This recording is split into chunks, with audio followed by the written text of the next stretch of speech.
네, 앞서 첫 번째 면접관께서 마지막에 청년 비례대표 할당에 대해서 질문을 하셨죠.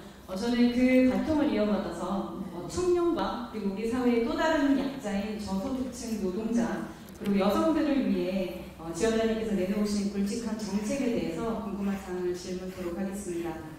먼저 첫 번째 질문은 작년 3월에 발의된 청년사회 상속제에 관한 것입니다.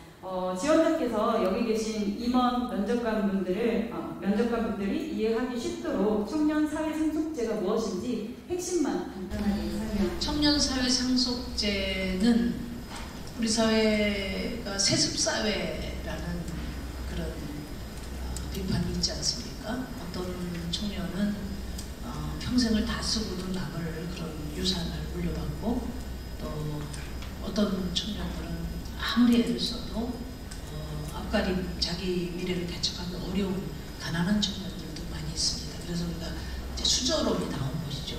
매우 근거 있는 그런 우리 사회 진단이라고 보는데 그런 점에서 저희 정의당이 추구하는 가치 중에 가장 중요한 것이 출발선이 공정해야 된다. 누구든 대한민국의 시민으로 태어난 사람들은 자신의 노력과 능력에 따라서 평가받고 또 자기 미래를 개척할 수 있는 그런 사회가 돼야 한다. 그런데 말하자면 출발선이 매우 불균등하죠. 그래서 이 부분을 어떻게 도울 것인가. 근본적인 대책은 또 다른 차원에서 논의를 해야 됩니다. 기본소득 얘기도 있고 또 이제 미래지향적인 여러 방안이 있는데 당장 우리가 할 수 있는 대책으로서 우리 청년들에게 사회가 상속해 주자거든요. 그런 취지로 만들어진 세목이 뭐냐면 그 상속제, 그래서 상속세, 상속증여세가 바로 이런 세대 간의 불균형, 대물림의 불균형을 시정하기 위해서 만든 세목이에요. 그러니까 그 세수가 보니까 한 5조 정도 됩니다. 5조 정도. 그러니까 만 20세 되는 청년들에게 이 상속증여세 세수를 가지고 공정하게 배분해 주자. 제가 계산해보니까 한 1,000만 원 정도 됩니다. 그러면 일정 기간 동안에 만 20세 되는 청년들이 일괄 1,000만 원씩 수령을 해서 예를 들면 뭐 어디 500만 원 서울세 보증금 마련하기 위해서 또 알바해야 되고 또 직장 하려면 여러 가지 배워야 되는데 그거 위해서 또 알바해야 되고 그래서 인생이 청년식이 많이 꼬입니다. 돈 1,000만 원 가지고 인생이 크게 전환되지는 않지만 그래도 아주 소중한 디딤돌이 될 수 있다. 그래서 그 이름을 청년사회 상속제로 제가 붙였고 굉장히 호평이 있었고 이거는 경우가 다르지만 서울시에서는 뭐 50만 원 뭐 기본소득이라는 이름으로 기본소득은 아니지만 사실 수당이죠.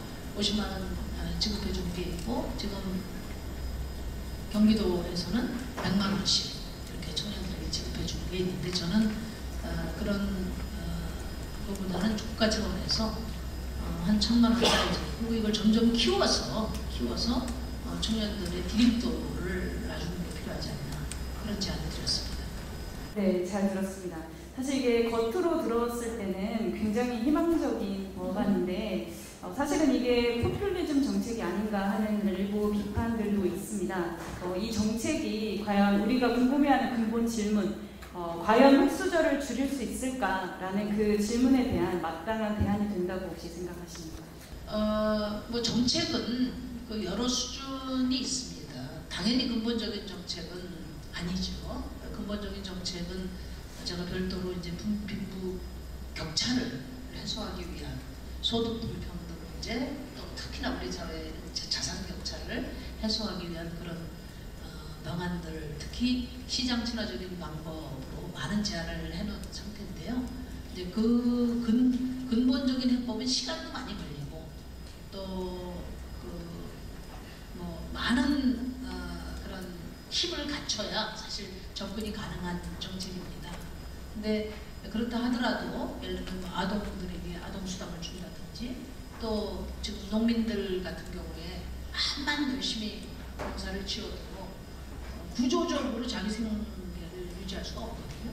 이런 부분들은 이제 지원이 돼야 되고 청년들도 이게 근본적인 대책이 될 수 없지만 제가 아는 우리 아들을 포함한 모든 청년 세대가 지금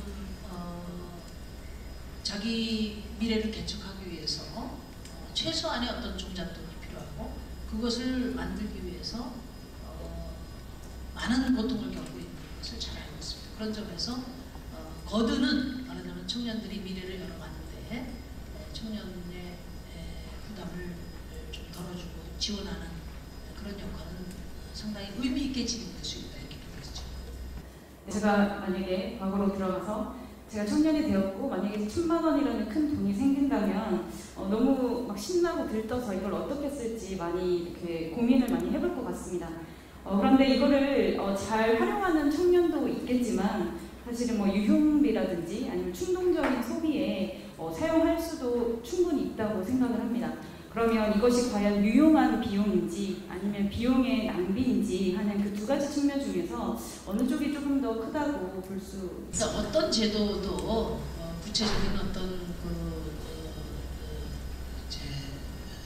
선택지에 들어가면 다 그런 함정은 있는 거죠. 그러나 저는 청년들이 어떻게 쓰더라도 설사 유흥비로 쓰더라도 그것이 그 청년들에게 청년사회 상속을 지원하는 취지가 채색되지는 않는다 이렇게 보고 대다수 우리가 예를 들면 뭐 설사 이렇게 좀 스스로 일탈을 하더라도 스스로 자신이 일탈하고 있다는 너무나 절감하지 않아요? 그런 예외적인 경우를 앞세워서 이 정책이 갖는 실효성과 중요성을 과소평가해서는 안 된다고 저는 생각을 합니다. 네, 그 지원자께서 말씀하신 바대로 청년들이 이를 잘 유용하게 활용을 했으면. 그다음에 현실성 문제인데요. 이거는 뭐 그렇게 큰 힘이 필요하지 않습니다. 청년사회 상속제는 이런 방침을 가진 그런 정당이 다수당이 되거나 집권하면 바로 시행할 수 있습니다. 네, 무슨 뜻인지 아시겠죠? 예컨대 제가 여기 안 나와 있지만은 지금 문재인 대통령 되시고 나서 병사 월급이 꽤 많이 올랐잖아요. 그게 병장 기준을 18만 원인데 지금 46만 원까지 올랐는데 대한민국 정당 최초로 우리 정의당이 징병제도 하에서 지금 병사들에게 최저임금의 최소한 40%부터 시작해서 높이자 법안을 했어요.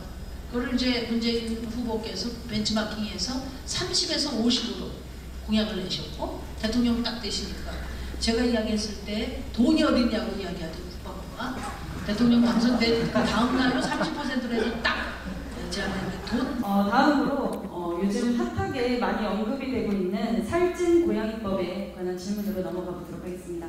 이번에도 우리 면접관 분들을 위해서 살찐 고양이법에 대한 핵심만 간단하게 설명해 주시죠. 이게 그 살찐 고양이법이라고 해서 고양이 키우는 엄마들에게 저 야단을 많이 맞았는데요. 제가 만든 말은 아니고 2008년 금융위기 이후에 이렇게 금융위기를 몰아넣고 또 많은 시민들을 고통에 빠뜨렸음에도 불구하고 기업인들이 경영자들이 과도한 임금을 챙겨가는 것 때문에 그런 탐욕스러운 기업가를 상징하는 표현을 월가에서 만들어졌습니다. 그리고 2008년 이후에 이렇게 고소득을 통제하는 그런 여러 종류의 살찐고양이법이 대부분 선진국에서 많이 채택이 됐어요.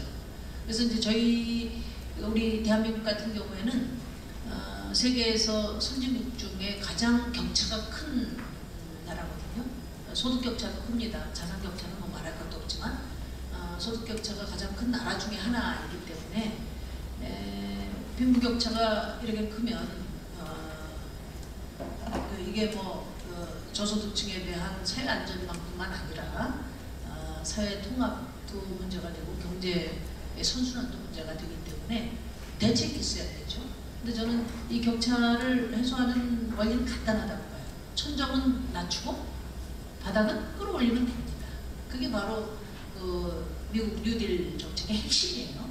그러니까 최저임금은 인상하고 최고임금은 낮춰야 되는데 이것을 인위적으로 국가가 결정을 하게 될 경우에는 또 이제 시장 논리에 저촉되는 바도 있기 때문에 최저임금과 최고임금을 연동시키는 제도가 바로 살찐고양임금, 일명 최고임금입니다. 그래서 민간은 최저임금의 30배 이내 제한하고, 이거는 이제 2016년도에 있기 지금은 좀 다시 설계가 돼야 돼요.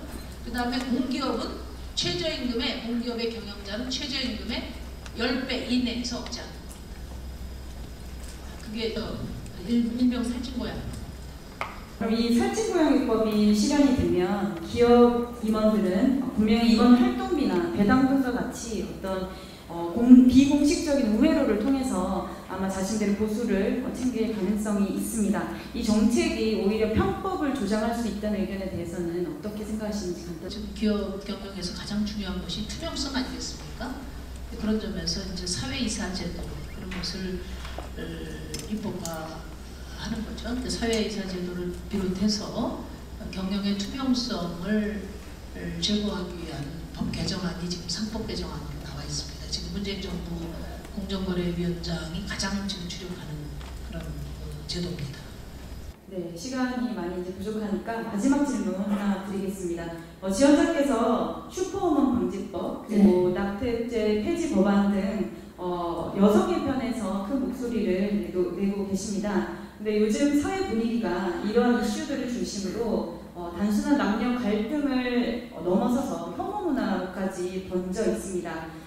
지원자님께서 내신 이런 정책들이 오히려 남녀 갈등을 조장할 수 있다는 의견에 대해서는 어떻게 생각하십니까? 저는 전혀 그렇게 생각하지 않아요. 슈퍼우먼 방지법을 별칭으로 붙였지만은 아이 육아 문제는 대한민국이 저출산 문제를 해결하지 못하는 핵심적인 이유가 이것을 여성 문제로 바라보기 때문이에요. 여성을 아이 낳는 기계로 바라보기 때문에 그런 거예요.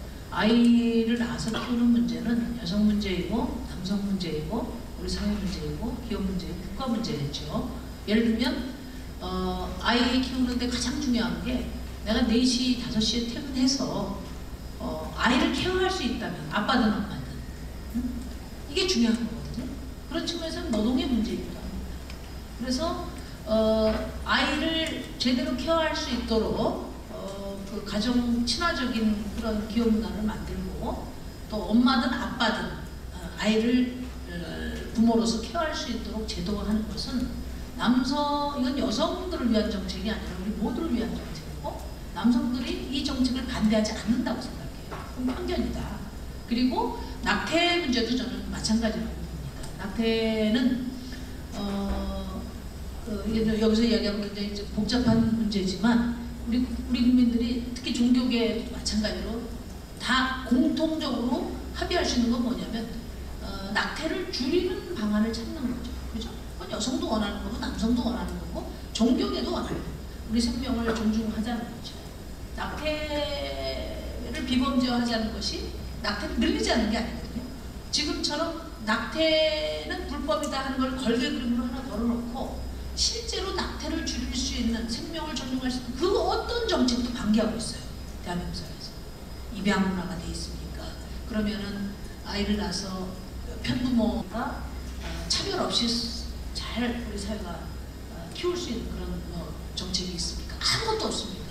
우리는 낙태 반대한다, 불법이다 이거 하나만 내놓고 있기 때문에 음성적이고 불법을 피해서 여성의 건강을 해쳐가면서 낙태가 계속 늘어나고 있단 말이에요. 그래서 저는 감히 말씀드리건데 저는 카톨릭 신자인데 제가 그 그리스도 앞에서 몇 번 저도 기도를 했습니다. 그러나 기독교에서 이야기하는 것은 생명을 존중하자는 것이고 정치인 심상정이 생명을 존중하기 위해서 이 낙태 문제를 어떻게 바라봐야 될 것인가에 대해서 저는 확신이 있었거든요. 그것은 남성과 여성의 입장 차이로 저는 보지 않습니다. 다만 최근에 이 젠더 혐오 갈등이 있는 문제는 저는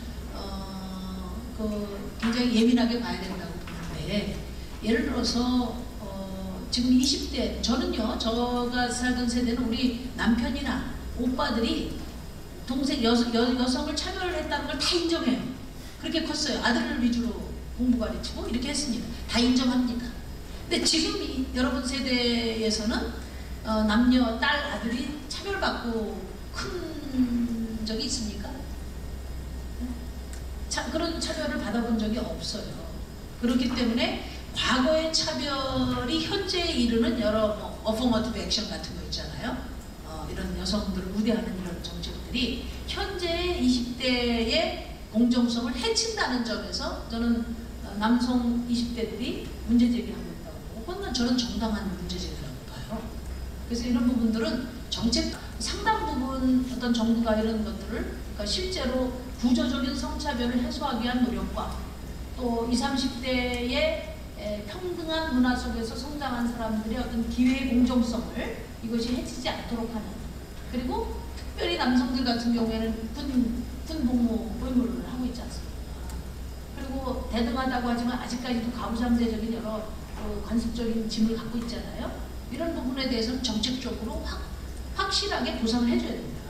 그럼으로써 정책적으로 해결할 수 있는 부분을 방치하니까 이것을 그 젠더 혐오가 오히려 과장됐다, 저는 그렇게 봅니다. 그래서 앞으로 이 문제에 대해서는 저희 정의당에서 조금 더 예민하게, 예를 들면 뭐 여러 지금 성폭력 범죄들 이런 부분은 단호하게 취급하지만 또 대다수 남성들이 부당하게 잠재적 피해자가 되지 않도록 하는 그런 방안이라든지, 또 특히 남성들이 더 짊어져야 될 사회를 위해서, 공익을 위해서 해야 될 부분에 대해서 확실하게 보상을 한다든지, 그럼에도 불구하고 오랜 세월 동안 구조적으로 누적된 또 성차별 문제는 과감하게 시정한다든지, 이런 식으로 좀 종합적인 정책을 통해서 젠더 혐오 문제를 적극적으로 해결해 나가겠습니다.